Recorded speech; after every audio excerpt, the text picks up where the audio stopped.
ఇప్పుడే బయటకు వస్తున్నానన్న మన మాస్ మహారాజా సినిమా నుంచి భర్తమాశైలకు విజ్ఞప్తి. నేనైతే ఒకటే చెప్తా, ఆడియన్స్ కి విజ్ఞప్తి, ఇప్పుడు ఈ సినిమా చూస్తారో చూడరో మీకే వదిలేస్తున్నాను. ఎందుకు అంటే 2.5 గంటల సినిమా 8కి స్టార్ట్ అయింది, ఇప్పుడు మాక్సిమం 10:35 10:40 అవుతుంది. నాకు 3.5 గంటలు బాహుబలి ఇది ఎపిక్ చూసిన ఫీల్ వచ్చింది. బాహుబలి ఇది ఎపిక్ చూస్తుంటే కనీసం నేను మళ్ళా థ్రిల్ ఫీల్ అయ్యాను, మళ్ళీ ఎక్సైటెడ్ ఫీల్ అయ్యాను, మళ్ళీ అదే ఫ్రెష్ గా చూస్తున్నట్టు ఫీల్ అయ్యాను. బట్ ఇది వామో 4 గంటలు టార్చర్ అనిపించింది. బట్ సినిమా 2.5 గంటలే, 2.5 గంటలు కూడా లేదు టు బి ప్రిసైజ్. అంత చిన్న సినిమానే. కిషోర్ గారు అలా ఎగ్జిక్యూట్ చేశారు. కొత్త కాన్సెప్ట్ ఏం లేదు, కొత్త స్టోరీ ఏం లేదు, అంతా రొటీనే. పోనీ ఏదైనా రొటీన్ స్టోరీ ఉన్నా కూడా తీసే పద్ధతి, చూపించే పద్ధతిలో ఉంటది ఏదైనా కూడా. బట్ కిషోర్ తిరుమల గారు ఫెయిల్ అయ్యారు ఇక్కడ మాత్రం. ఆయన మొన్న శర్వాతో తీసింది కూడా కొంచెం అడిట్ అయింది, బట్ ఈ సినిమాతో మాత్రం అడిట్ అవడం కాదండి, గ్యారంటీగా. కామెడీ బానే ఉంది కదా, నాకు కామెడీ బాగాలేదు, బలవంతంగా నవ్వించారు. చాలా బలవంతంగా నవ్వాలి మనం.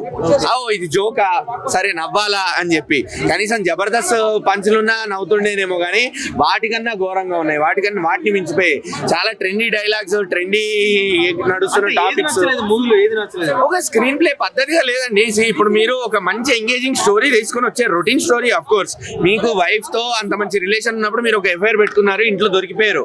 అది ఎంత కామిక్ గా పండియచ్చు, ఎంత మంచిగా చూపించచ్చు. అది టోటల్ గా ఫెయిల్ అయ్యారు. ఎంతసేపు రవితేజ గారిని పాత కామిక్ టైమింగ్ చూపించి పాత రవితేజ లాగా ఎంటర్టైన్ చేపిద్దాం అన్న పాయింట్ ఆఫ్ వ్యూలోనే ఉండిపోయారు తప్ప, అరే సినిమాకి ఏది మంచిది, సినిమా పాయింట్ ఆఫ్ వ్యూలో ఎలా ఎంటర్టైన్ చేద్దాం అని మాత్రం ఆలోచించలేదు. అదే నాకు తప్పనిపిస్తుంది. రవితేజ గారి పాయింట్ ఆఫ్ వ్యూలో చూసారు.